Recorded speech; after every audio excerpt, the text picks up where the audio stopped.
नमस्कार, मैं DPN Singh, faculty of science and technology, आप सभी का जोहार एडू कैंपस में स्वागत करता हूं।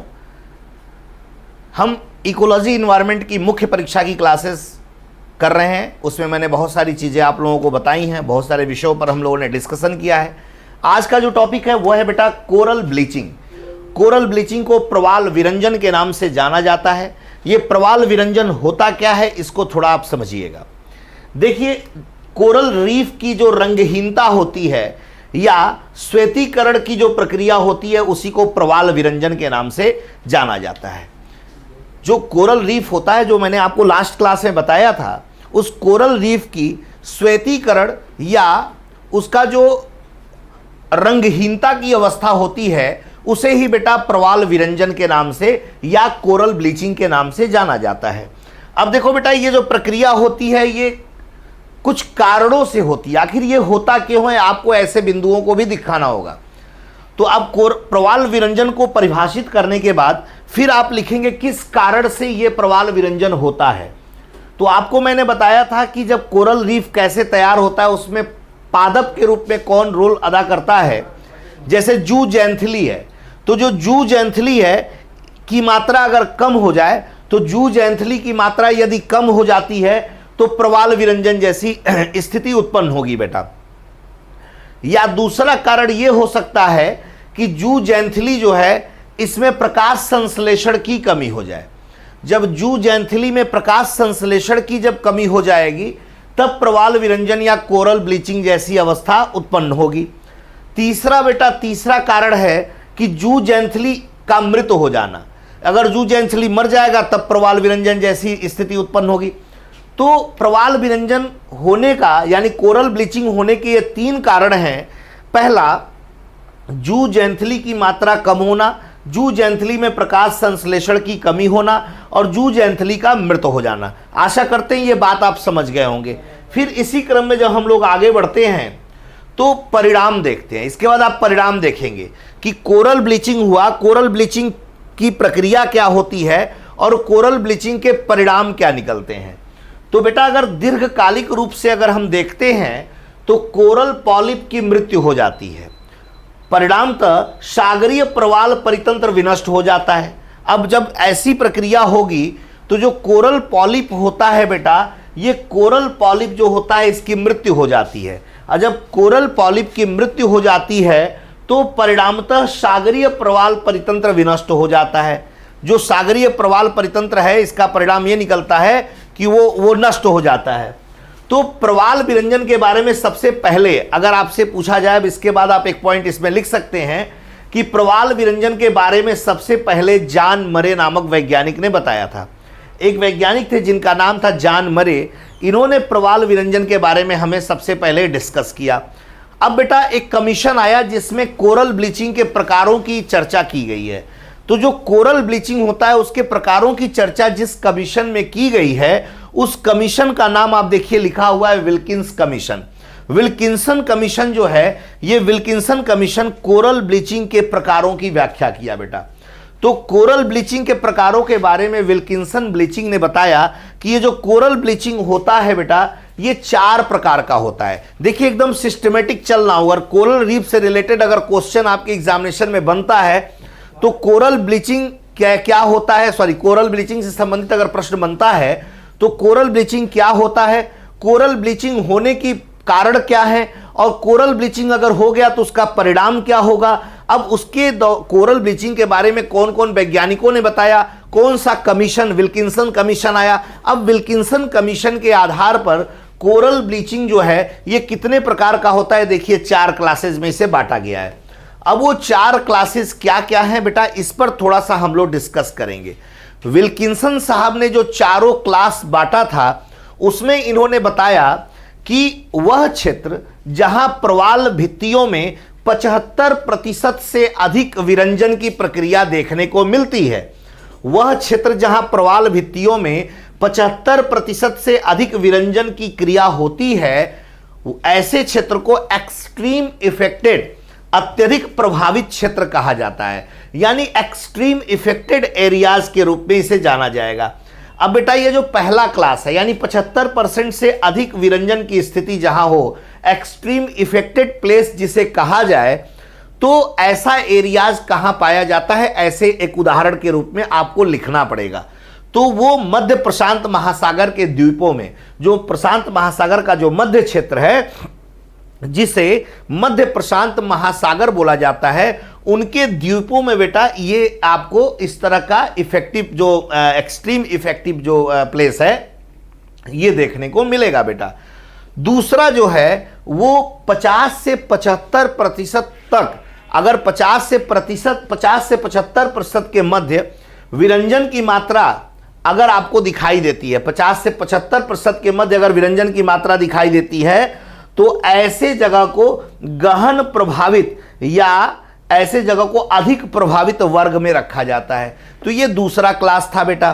तो दूसरे क्लास का जो आपको मैं बताऊं कि ये कहां पाया जाता है, ये भी आपको जिक्र करना पड़ेगा। अगर आपने कर दिया तो आपके उत्तर लेखन की जो सुंदरता है उसमें 4 चांद लग जाएगा, और एग्जामिनर जब इन पॉइंट्स को देखेगा तो आपको बड़े अच्छे नंबर देगा बेटा। तो जो कैरिबियन द्वीप और अरब सागर में अदन और ओमान की खाड़ी के समीप का जो एरिया है बेटा, ये गहन प्रभावित या अधिक प्रभावित वर्ग के अंतर्गत रखा जाता है, जहां 50 से 75% के मध्य विरंजन की मात्रा देखने को मिलती है। तो ये 2 क्लासेज आपने देखा विल्किंसन कमीशन के अकॉर्डिंग। तीसरा क्लास जो है बेटा वो 25 से 50% के मध्य विरंजन की मात्रा जहां हो, वो तीसरे क्लास के अंतर्गत रखा जाता है। इसे मॉडरेटली इफेक्टेड या सामान्य प्रभावित प्रवाल भित्तियों के रूप में जाना जाता है। अब ये जो 25 से 50% तक जो प्रवाल विरंजन की स्थिति जिन एरियाज में देखने को मिलता है, उसके अंतर्गत बेटा हम लोगों ने लक्षद्वीप को चुना है। यानी लक्षद्वीप का भारत का जो एरिया है वो 25 से 50% यानी मॉडरेटली इफेक्टेड एरियाज होते हैं। महाद्वीपीय तटीय क्षेत्र होते हैं। इंडोनेशिया के जो आइसलैंड ये होते हैं। तो ये तीसरा वर्ग है, उनके उदाहरण हो गए बेटा। और विल्किंसन कमीशन के अंतर्गत जो चौथा वर्ग बांटा गया है प्रवाल विरंजन के अंतर्गत, वो है बेटा 25% से कम प्रभावित जो क्षेत्र है उसे बेटा हम लोग चौथे वर्ग के अंतर्गत रखेंगे। इसे अप्रभावित श्रेणी के नाम से जाना जाता है। 25% से कम प्रभावित जो विरंजन वाला क्षेत्र है वो ज्यादातर दक्षिण हिंद महासागर में या अंडमान निकोबार द्वीप समूह का जो क्षेत्र है उन स्थानों पर पाया जाता है। तो प्रवाल विरंजन क्या होता है, प्रवाल विरंजन की प्रक्रिया क्या होती है, प्रवाल विरंजन के अंतर्गत परिणाम क्या निकलता है, कौन से वैज्ञानिक ने इसे खोजा और किस कमीशन के अकॉर्डिंग इनको 4 वर्गों में बांटा गया है। आशा करते हैं कि ये चारों के चारों वर्ग के बारे में आप लोगों को एकदम टू दी पॉइंट क्लियर हो गया होगा। ठीक है बेटा। अब देखो बेटा इसके बाद क्या है, इसके बाद ये तो प्रवाल विरंजन की स्थिति हुई। इसके बाद जो आपसे कभी कभी पूछा जाएगा कि प्रोडक्टिविटी ऑफ इकोसिस्टम होता क्या है, परितंत्र की उत्पादकता का मतलब क्या होता है। देखो बेटा उत्पादक का मतलब क्या है पहले इसको समझिए।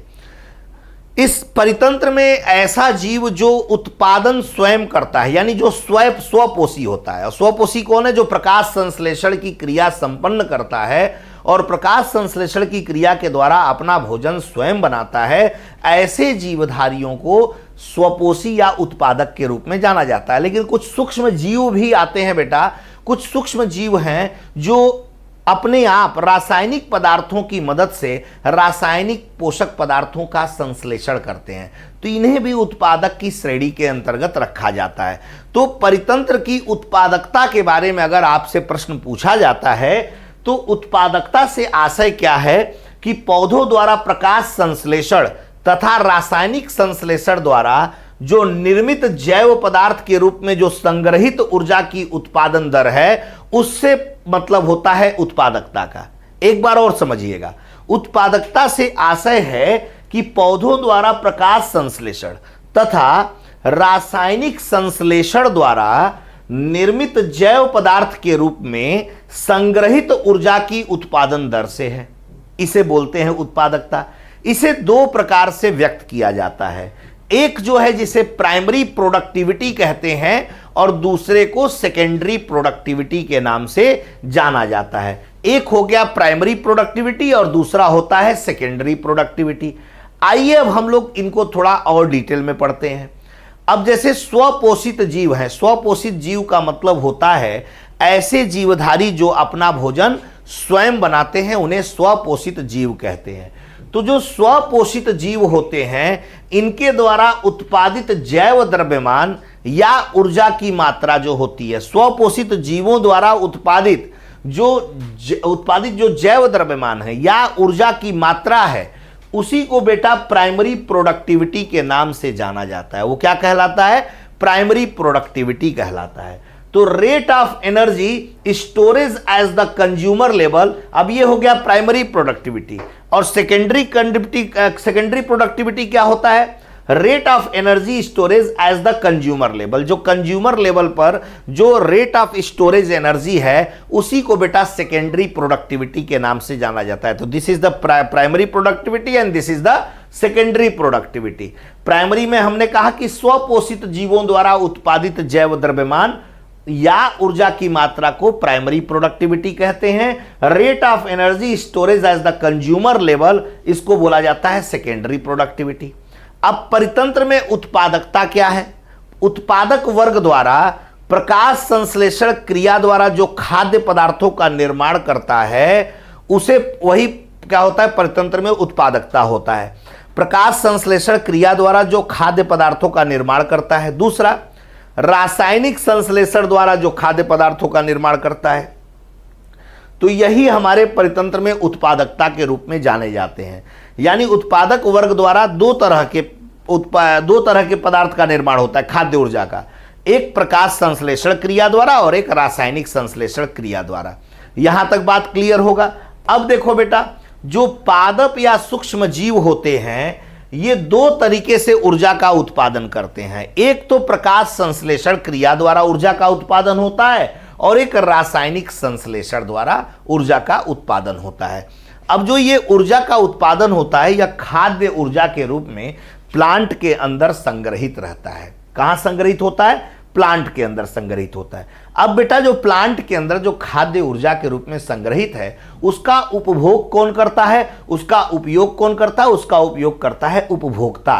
तो उपभोक्ता उसका उपयोग करेगा, प्राइमरी उपभोक्ता करेगा, फिर सेकेंडरी उपभोक्ता करेगा, फिर टर्शियरी उपभोक्ता करेगा। तो कहने का मतलब है कि जो पादप और सूक्ष्म जीव हैं, ये प्रकाश संश्लेषण और रासायनिक संश्लेषण क्रिया द्वारा ऊर्जा का उत्पादन करते हैं और खाद्य ऊर्जा के रूप में इसे संग्रहित करते हैं। तो परितंत्र की प्रति इकाई क्षेत्र में पादप वर्ग द्वारा या सूक्ष्म बैक्टीरिया आदि द्वारा संग्रहित कुल खाद्य ऊर्जा की दर को परितंत्र की उत्पादकता कहते हैं। यह बात क्लियर हो गया होगा। फिर से एक बार देखिए, परितंत्र की प्रति इकाई क्षेत्र में पादप वर्ग द्वारा सूक्ष्म बैक्टीरिया आदि द्वारा संग्रहित कुल खाद्य ऊर्जा के दर को ही परितंत्र की उत्पादकता कहा जाता है। तो ये डेफिनेशन आपको इसमें लिखना पड़ेगा। तो ये आपके परितंत्र की उत्पादकता होती है। आशा करते हैं कि ये बात आपको समझ में आ गई होगी। आइए अब हम लोग ये जानते हैं कि ग्रॉस प्रोडक्टिविटी किसे कहते हैं और प्लांट में जो नेट प्रोडक्टिविटी होता है क्या होता है। जैसे मान लीजिए बेटा कि आपका एक कोई प्लांट है, उस प्लांट में 1000 कैलोरी एनर्जी का निर्माण हो रहा है। तो जो 1000 कैलोरी का जो निर्माण हो रहा है, तो प्लांट के अंदर जैव अपघटनी क्रियाएं भी होती हैं, प्लांट के अंदर आपको श्वसन की क्रियाएं भी होती हैं। तो जाहिर सी बात है, ये जो क्रियाएं हो रही हैं, तो उस 1000 कैलोरी में इन क्रियाओं को संपन्न करने के लिए कुछ ऊर्जा का भी तो लॉस होगा बेटा। तो मान लीजिए कि 200 कैलोरी ऊर्जा का लॉस हो गया, बचा कितना? 800 कैलोरी। तो ध्यान दीजिएगा, जो 1000 कैलोरी ऊर्जा जो इसमें संचित है प्लांट में, उसको बोला जाता है ग्रॉस प्रोडक्टिविटी, पौधे का ग्रॉस प्रोडक्टिविटी। 200 कैलोरी ऊर्जा श्वसन और अपघटनी जैव अपघटनी क्रियाओं के द्वारा जो लॉस हो गया, बचा 800 कैलोरी ऊर्जा। ये 800 कैलोरी ऊर्जा जो होता है, ये उसकी नेट प्रोडक्टिविटी होती है प्लांट की। तो ग्रॉस प्रोडक्टिविटी जो टोटल एनर्जी का निर्माण हो गया, और नेट प्रोडक्टिविटी जो बचता है ऊर्जा के लॉस के बाद। देखिए, 1000 कैलोरी ऊर्जा का उत्पादन, श्वसन और जैव अपघटनी क्रिया में कुछ ऊर्जा खर्च हो जाते हैं, मान लीजिए 200 कैलोरी। तो 800 कैलोरी ऊर्जा बचता है, यानी पादप वर्ग में संग्रहित होता है। तो ये जो 1000 कैलोरी है, ये पादप वर्ग द्वारा उत्पादित कुल ऊर्जा है, जिसे सकल उत्पादकता या ग्रास प्रोडक्टिविटी के नाम से जाना जाता है। और जो जैव द्रव्यमान के रूप में संचित रहता है 200 खर्च होने के बाद, जो 800 कैलोरी, ये नेट प्रोडक्टिविटी या शुद्ध उत्पादन के रूप में इसे जाना जाता है। बेटा यहां तक बात क्लियर है? यहां तक ओके है?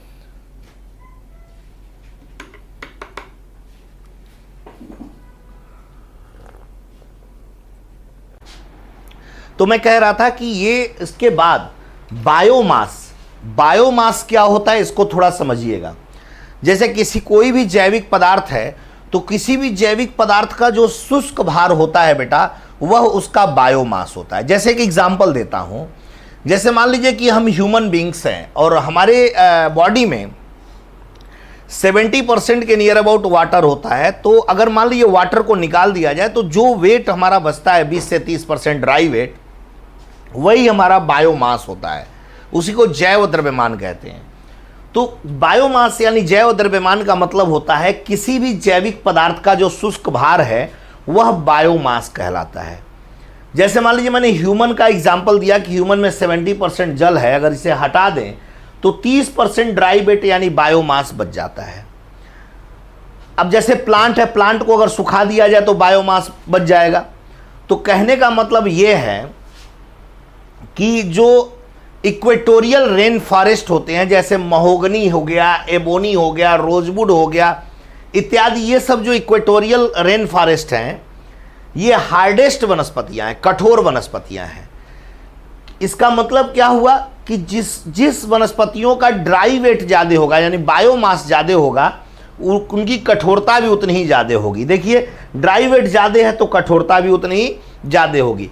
तो बायोमास क्या होता है? किसी भी जैविक पदार्थ का शुष्क भार जो है वह बायोमास के रूप में जाना जाता है। बेटा अब देखिए एक बड़ा ही शानदार टॉपिक है, जहां से एग्जामिनेशन में, मुख्य परीक्षा के एग्जामिनेशन में यहां से क्वेश्चन बनने की संभावना होती है। प्रश्न का परिवेश कुछ इस प्रकार हो सकता है कि इकोलॉजिकल पिरामिड क्या है, इसकी विशेषताओं का वर्णन करें, सचित्र वर्णन करें, ऐसा भी प्रश्न आ सकता है। तो सबसे पहले ये जान लें कि एल्टन नामक एक वैज्ञानिक थे जिन्होंने इकोलॉजिकल पिरामिड की खोज किया था। तो एल्टन साहब के नाम पर ही इसका नाम एल्टोनियन पिरामिड भी रख दिया गया। ये एल्टोनियन पिरामिड कहा गया। किसी भी परितंत्र में विभिन्न पोषक स्तरों पर प्राणियों की, आप देखते होंगे कि कोई भी परितंत्र उसमें अलग अलग पोषक स्तर होता है। तो विभिन्न पोषक स्तरों में प्राणियों की संख्या, जो प्राणियों की जो संख्या है, प्राणियों का जो बायोमास है, प्राणियों में जो उस पोषक स्तरों में ऊर्जा का संचार है, तो प्राणियों की संख्या, जैव भार अथवा कुल ऊर्जा के तुलनात्मक चित्रण को इकोलॉजिकल पिरामिड कहते हैं। बेटा किसी भी परितंत्र में विभिन्न पोषक स्तरों पर प्राणियों की संख्या, जैव भार अथवा कुल ऊर्जा के तुलनात्मक चित्रण को इकोलॉजिकल पिरामिड कहा जाता है। इकोलॉजिकल पिरामिड जो होता है बेटा, ये मुख्य रूप से 3 प्रकार का होता है: pyramid of number, pyramid of biomass और पिरामिड ऑफ एनर्जी। यानी संख्या के आधार पर पिरामिड, जैव द्रव्यमान के आधार पर पिरामिड और साथ ही ऊर्जा के आधार पर पिरामिड, ये इकोलॉजिकल पिरामिड होता है। अब जो पिरामिड ऑफ नंबर होते हैं वो क्या होते हैं, थोड़ा एक एग्जांपल से समझने की कोशिश कीजिए। जैसे मान लीजिए कि एक घास का मैदान है, तो अब याद रखिएगा कि घास जो है ये उत्पादक है।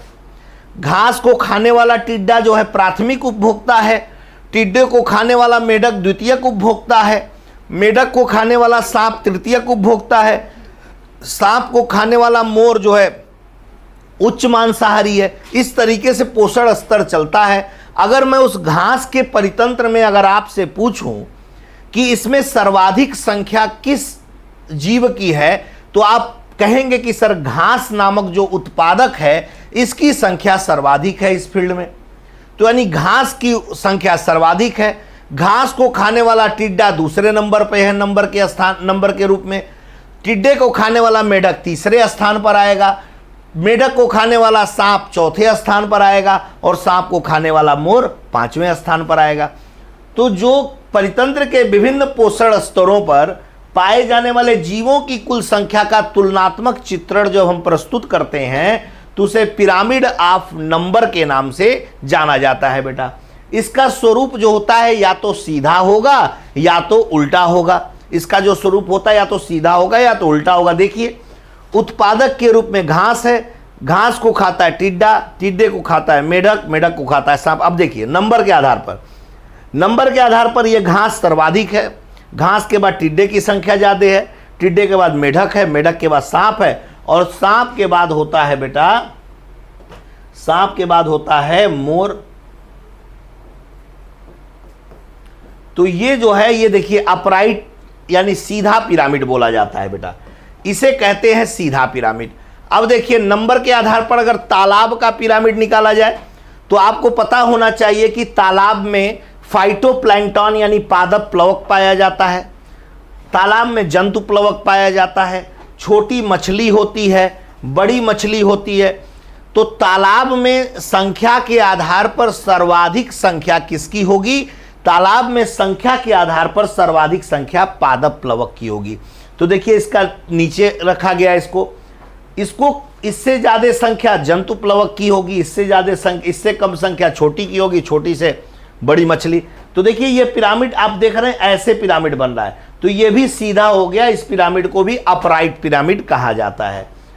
अब जैसे उल्टा पिरामिड अगर पूछा जाए कि नंबर के आधार पर पिरामिड उल्टा बन रहा है, तो नंबर के आधार पर पिरामिड जो उल्टा बनता है वो परजीवी का पिरामिड बनता है। जैसे मान लो मेरे बच्चे कि एक वृक्ष है, वृक्ष की संख्या 1 है, उस पर बहुत सारी चिड़िया बैठी हुई हैं, ठीक है, उस पर बहुत सारी चिड़िया बैठी हुई हैं। वृक्ष की संख्या 1, चिड़ियों की संख्या 10, और उस चिड़ियों के शरीर पर बहुत सारे छोटे छोटे कीड़े होंगे।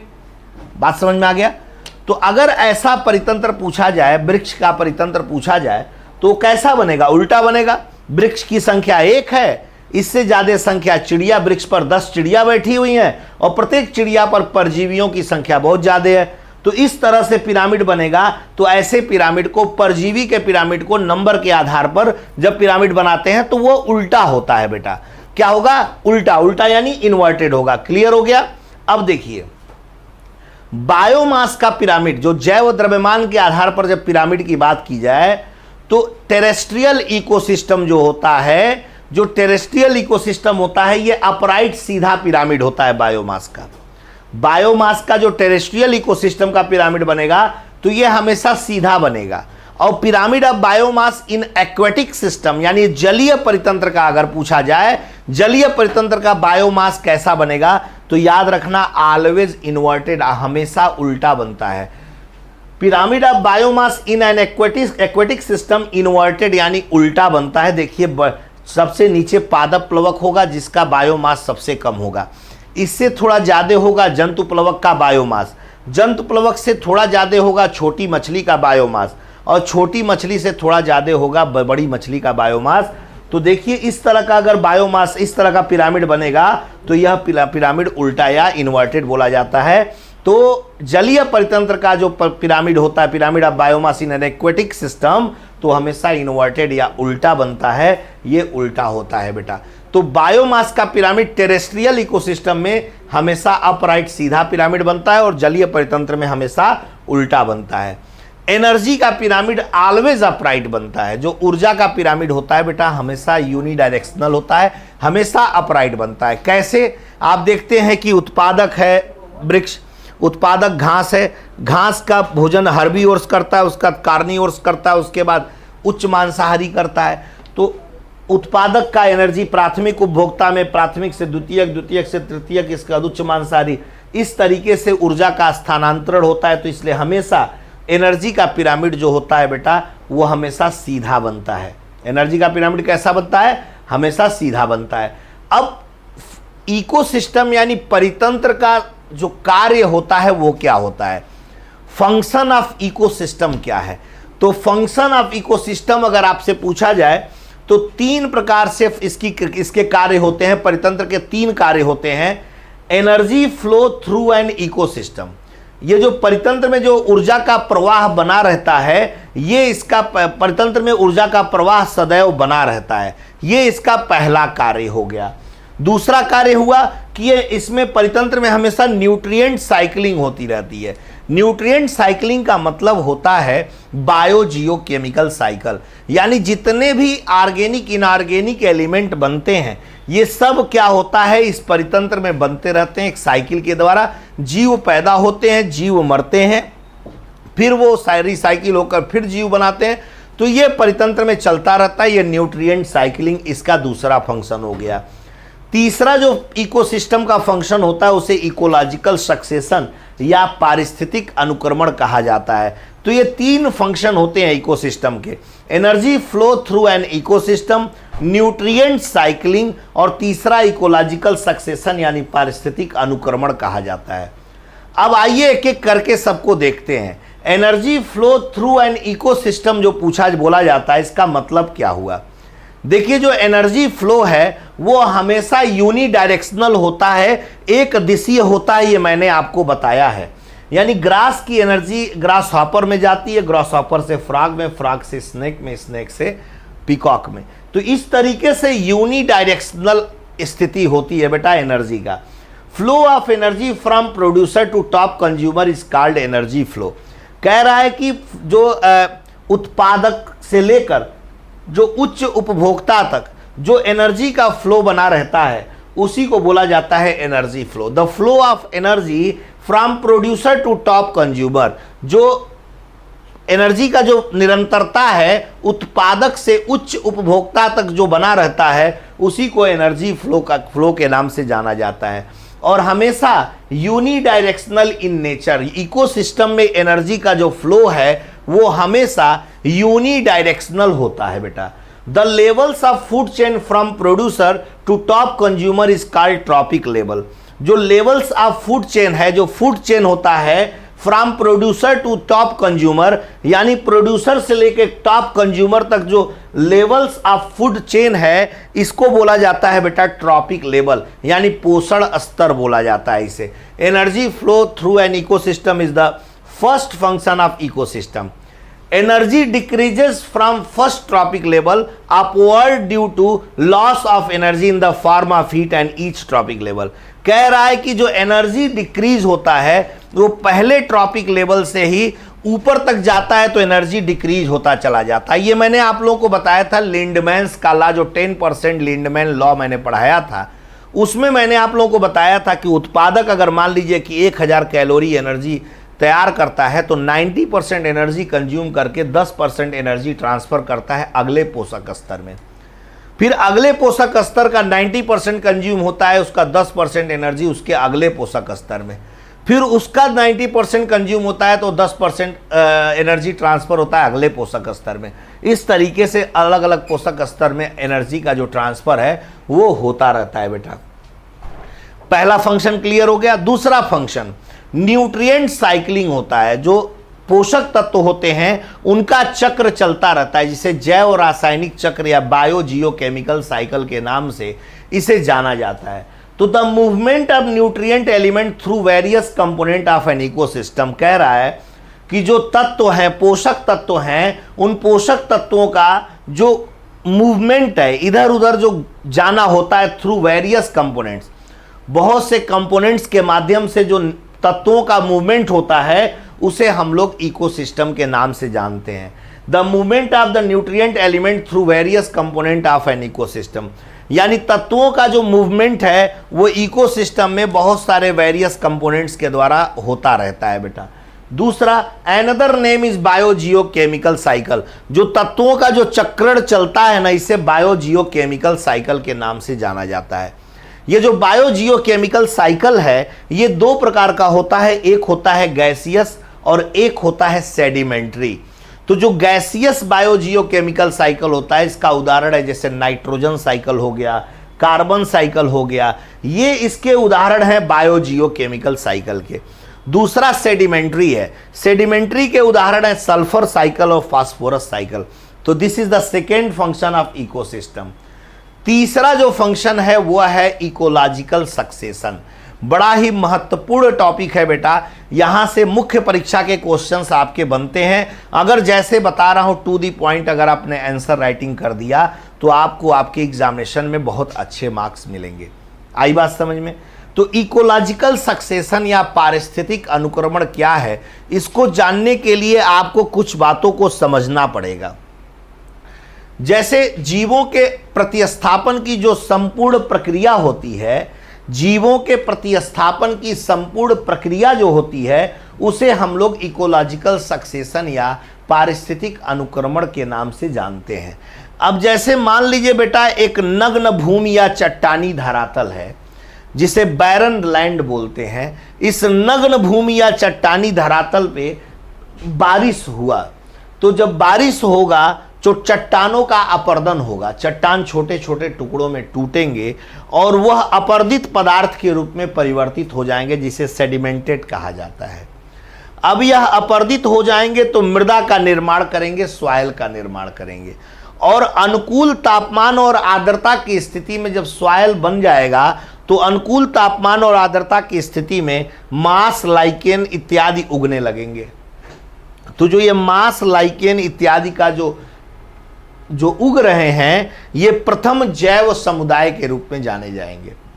फिर इनकी जगह पर घास उग जाएंगे, फिर घास की जगह पर झाड़ियां उग जाएंगी, और कुछ समय पश्चात बेटा देखिए इस तरह का वृक्ष या जंगल का निर्माण हो जाएगा। तो ये पूरी की पूरी जो प्रक्रिया दिखाई दे रही है, जीवों के प्रतिस्थापन की संपूर्ण प्रक्रिया कही जाती है। तो जीवों के प्रतिस्थापन की इसी संपूर्ण प्रक्रिया को इकोलॉजिकल सक्सेशन या पारिस्थितिक अनुक्रमण के नाम से जाना जाता है। ये बात क्लियर हो गया? अब देखिए, नग्न भूमि था, चट्टानी धरातल था, बारिश हुआ, चट्टान का अपर्दन हुआ, सेडिमेंटेड हो गया, अपर्दित पदार्थ बना, मृदा बना, अनुकूल तापमान आर्द्रता की स्थिति में मांस और लाइकेन इत्यादि उगने लगे, जिसे प्रथम जैव समुदाय कहते हैं। इनकी जगह पर घास उगा, झाड़ी उगी और वृक्ष जंगल बन गए। तो जीवों के प्रतिस्थापन की यह संपूर्ण प्रक्रिया जो होती है बेटा, जीवों के प्रतिस्थापन की इसी संपूर्ण प्रक्रिया को इकोलॉजिकल सक्सेशन या पारिस्थितिक अनुक्रमण के नाम से जाना जाता है। क्लियर हो गया? ये तीसरा फंक्शन है इकोसिस्टम का जो बता रहा हूं।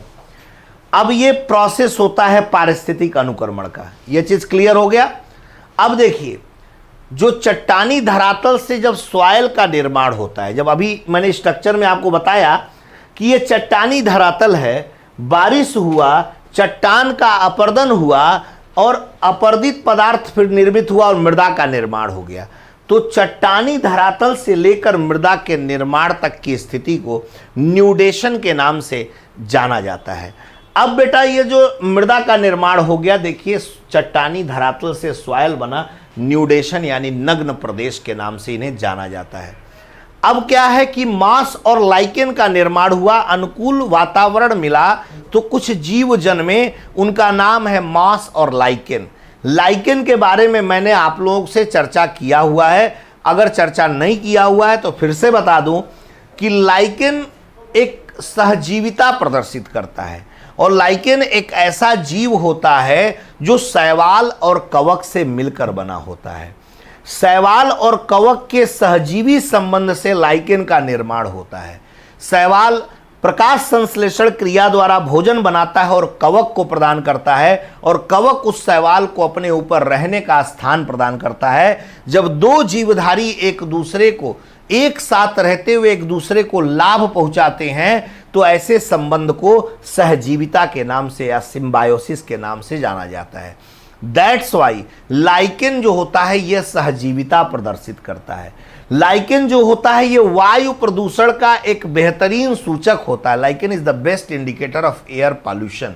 लाइकेन जो है ये मृदा की उर्वरता को बढ़ाता है, मृदा को उर्वरता को भी बढ़ाता है, साथ ही साथ लाइकेन से लिटमस पेपर का निर्माण होता है। ये लाइकेन की कुछ खासियत थी। ये मांस और लाइकेन जब उग जाते हैं तो इसको बोला जाता है पॉइनियर कम्युनिटीज, यानी प्रथम जैव समुदाय के नाम से इसे जाना जाता है। मांस और लाइकेन के बाद थोड़ा और अनुकूल परिस्थितियां उत्पन्न होती हैं और घास और झाड़ी का निर्माण हो जाता है। तो घास और झाड़ी के निर्माण की स्थिति को जीरल कम्युनिटी या सीरल कम्युनिटीज के नाम से जाना जाता है। उसके बाद बेटा इस घास और झाड़ी को प्रतिस्थापित करके एक वृक्ष का निर्माण हो गया और कई वृक्ष बने तो जंगल का निर्माण हो गया। यह होता है बेटा क्लाइमेक्स कम्युनिटी। यानी न्यूडेशन के बाद आपका आता है पायनियर कम्युनिटी, पायनियर कम्युनिटी के बाद जीरल कम्युनिटी और जीरल कम्युनिटी के बाद क्लाइमेक्स कम्युनिटी होती है। इससे ऊपर कोई भी अवस्था पाया नहीं जाता। तो ये क्लाइमेक्स कम्युनिटी होता है आपका। इसके बाद बेटा तो यहां तक आप लोगों को बात समझ में आ गई होगी, आशा करते हैं। अब जो है आप लोगों को इसके जो आगे है वो आप लोगों को अगली क्लास में बताया जाएगा। Thank you. तो मैं कह रहा था कि न्यूडेशन के बाद पायनियर कम्युनिटीज़ आता है और पायनियर कम्युनिटीज़ के बाद जीरल कम्युनिटीज़ आता है, जीरल कम्युनिटीज़ के बाद क्लाइमेक्स कम्युनिटी आता है। ये इकोलॉजिकल सक्सेशन का एक स्वरूप होता है बेटा। अब उस इकोलॉजिकल सक्सेशन के स्वरूप में जीवों में प्रतिस्थापन की संपूर्ण प्रक्रिया को इकोलॉजिकल सक्सेशन कहते हैं। डेफिनेशन मैंने बता ही दिया। न्यूडेशन के बाद पायनियर कम्युनिटी, पायनियर के बाद जीरल, जीरल के बाद क्लाइमेक्स कम्युनिटी आता है। तो परितंत्र में जो जैव समुदाय है पर्यावरण के साथ संतुलन बनाए रखने के बावजूद कभी कभी समय और स्थान के अनुसार गतिशील और परिवर्तनशील रहते हैं।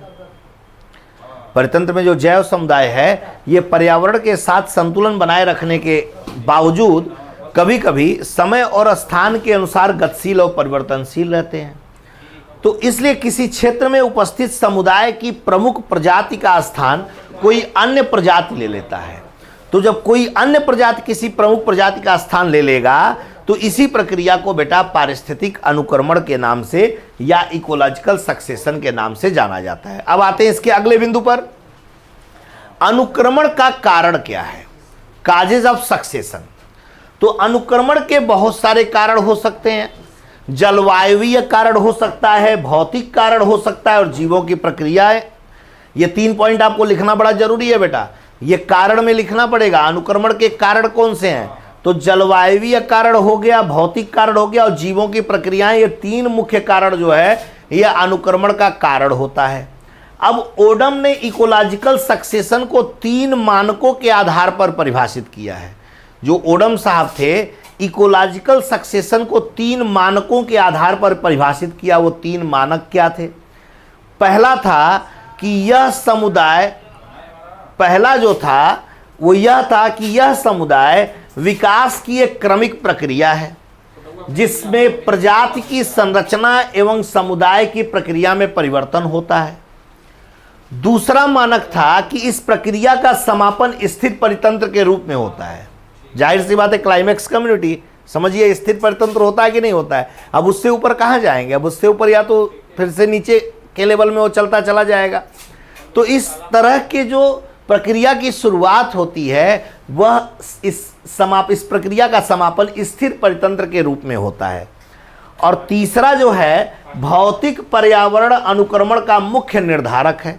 भौतिक पर्यावरण अनुक्रमण का मुख्य निर्धारक है परंतु समुदाय की भौतिक पर्यावरण को रूपांतरित करता है। ये 3 मानक जो है ओडम साहब ने प्रदर्शित किया था इकोलॉजिकल सक्सेशन के लिए। तो ओडम ने इकोलॉजिकल सक्सेशन को 3 मानकों के आधार पर परिभाषित किया। पहली परिभाषा, यह समुदाय विकास की एक क्रमिक प्रक्रिया है जिसमें प्रजाति की संरचना एवं समुदाय की प्रक्रिया में परिवर्तन होता है। दूसरा, इस प्रक्रिया का समापन स्थिर परितंत्र के रूप में होता है। और तीसरा, भौतिक पर्यावरण अनुक्रमण का मुख्य निर्धारक है परंतु समुदाय की भौतिक पर्यावरण को रूपांतरित करता है। तो ये 3 मानक हो गए ओडम साहब के। अब अनुक्रमण की जो प्रक्रिया होती है वो कितने प्रकार की होती है? तो स्वपोषी जीवों में अनुक्रमण की जो प्रक्रिया एक निश्चित स्तरों में संपन्न होती है। स्वपोषी का मतलब आप समझ ही रहे हैं कि स्वपोषी का मतलब क्या होता है। स्वपोषी का मतलब जो अपना भोजन स्वयं बनाते हैं प्रकाश संश्लेषण क्रिया द्वारा। तो जो स्वपोषी जीव हैं उनमें अनुक्रमण की प्रक्रिया जो है एक निश्चित स्तरों में संपन्न होती है। जैसे न्यूडेशन हो गया। न्यूडेशन मैंने आप लोगों को बताया ही कि वनस्पति विहीन नग्न क्षेत्र का निर्माण जो होता है वो न्यूडेशन कहलाता है। न्यूडेशन के निम्नलिखित कारण संभावित हैं: भौतिक कारण, जलवायवीय कारण और जैविक कारण। तो जो भौतिक कारण है उसके अंतर्गत बेटा अपरदन को रखते हैं, भूस्खलन को रखते हैं और जल ज्वालामुखी को रखते हैं। जलवायवीय कारण जो है उसके अंतर्गत आइस एज और ग्लोबल वार्मिंग इत्यादि आता है। और जैविक कारक के अंतर्गत वनों को मानव द्वारा नष्ट करना ये आता है। तो न्यूडेशन जो है वनस्पति विहीन नग्न क्षेत्र का निर्माण होता है। इसके निम्नलिखित कारण संभव हैं। पहला भौतिक कारण जिसमें अपरदन, भूस्खलन और ज्वालामुखी है। जलवायवीय कारण में आइस एज और ग्लोबल वार्मिंग इत्यादि है। और जैविक कारक में वनों का मानव द्वारा नष्ट करना ये आता है। तो न्यूडेशन के ये 3 कारक हैं। दूसरा, न्यूडेशन के बाद इन्वेशन है, संक्रमण की स्थिति होती है। संक्रमण की स्थिति में क्या होता है कि किसी अन्य क्षेत्र की प्रजाति का नग्न क्षेत्र पर आक्रमण या सफलतापूर्वक प्रवेश, यानी किसी अन्य क्षेत्र की प्रजाति का नग्न क्षेत्र पर आक्रमण हो या सफलतापूर्वक प्रवेश हो, उस प्रक्रिया को इन्वेशन या संक्रमण के नाम से जाना जाता है। और यह प्रक्रिया 3 स्तरों में संपन्न होती है। वो 3 स्तर क्या क्या होते हैं? पहला जो होगा माइग्रेशन होगा, दूसरा होगा स्थापना, और तीसरा जो होता है पूंजीकरण या एग्रीगेशन बोला जाता है। तो जो माइग्रेशन है, वायु जल द्वारा बीज या बीजाणु का प्रवेश। माइग्रेशन तो यही होगा ना कि भाई वायु जल द्वारा कोई बीज एक स्थान से दूसरे स्थान पर पहुंच गया। स्थापना एसिस कहते हैं। अब बीज का नए स्थान में पहुंचने के बाद सफलतापूर्वक स्थापना, अब बीज नए स्थान में पहुंचा, वहां सफलतापूर्वक इसकी स्थापना हुई। तीसरा है एग्रीगेशन यानी पूंजीकरण। यहां बीज वृद्धि करके प्रजनन करता है और अपनी संख्या में वृद्धि करता है। तो न्यूडेशन के बाद जो दूसरा स्टेज आता है बेटा, वो इन्वेशन होता है, संक्रमण होता है। ये पॉइंट्स आपको लिखना पड़ेगा, याद रखिएगा। ये इकोलॉजिकल सक्सेशन के स्तर होते हैं बेटा। तो इन्वेशन के बाद आपका तीसरा आता है कंपटीशन, प्रतिस्पर्धा आएगा। चौथा आएगा रिएक्शन, प्रतिक्रिया होगी। और पांचवा जो होगा स्टेबलाइजेशन, स्थिरीकरण आ जाएगा, जिसे क्लाइमेक्स स्टेज कहते हैं। तो ये पूरा का पूरा जो मैंने आपको बताया, ये अनुक्रमण की प्रक्रियाएं होती हैं। पहला न्यूडेशन है, दूसरा इन्वेशन है, तीसरा आपका कंपटीशन है, फिर रिएक्शन है, फिर स्टेबलाइजेशन है बेटा। क्लियर हो गया? अब ये अनुक्रमण की 3 अवस्थाएं हैं, पायनियर कम्युनिटी, जीरल कम्युनिटी और क्लाइमेक्स कम्युनिटी। ये मैंने आपको बता दिया। टाइप्स ऑफ सक्सेशन जो होता है, जो अनुक्रमण के जो प्रकार होते हैं, अगर हम इवोल्यूशन के आधार पर अगर देखें तो इवोल्यूशन के आधार पर 2 प्रकार के हैं, प्राइमरी सक्सेशन और सेकेंडरी सक्सेशन। जैविक और अजैविक घटकों के आधार पर अगर हम सक्सेशन को व्याख्यायित करें तो 2 प्रकार का होता है, ऑटोजेनिक होता है और एलोजेनिक सक्सेशन होता है। पोषण एवं ऊर्जा के आधार पर अगर हम देखें तो पोषण एवं ऊर्जा के आधार पर 2 प्रकार के होंगे, ऑटोट्रॉपिक सक्सेशन और हेट्रोट्रॉपिक सक्सेशन। ऑटोट्रॉपिक यानी स्वपोषी और हेट्रोट्रॉपिक यानी विषमपोषी। तो ये बातें हो गई आपकी अनुक्रमण के बारे में। अब अनुक्रमण जो शब्द है, इस शब्द का प्रयोग 1885 में एक वैज्ञानिक थे जिनका नाम था हल्ट ने किया था, जो स्वीडन के रहने वाले थे। और प्रक्रियात्मक परिभाषा का श्रेय जाता है क्लीमेंट्स को। तो ये पूरा का पूरा जो है आपका, ये इकोलॉजिकल सक्सेशन के बारे में मैंने बताया। आशा करता हूँ कि इकोलॉजिकल सक्सेशन यानी पारिस्थितिक अनुक्रमण आप सबका क्लियर हो गया होगा। तो फंक्शन ऑफ इकोसिस्टम ये क्लियर हो गया। फंक्शन ऑफ इकोसिस्टम में मैंने बताया कि जो एनर्जी फ्लो होता है, यह परितंत्र में सदैव बना रहता है। पर किसी भी परितंत्र में ऊर्जा का प्रवाह सदैव बना रहता है, पहला कार्य है।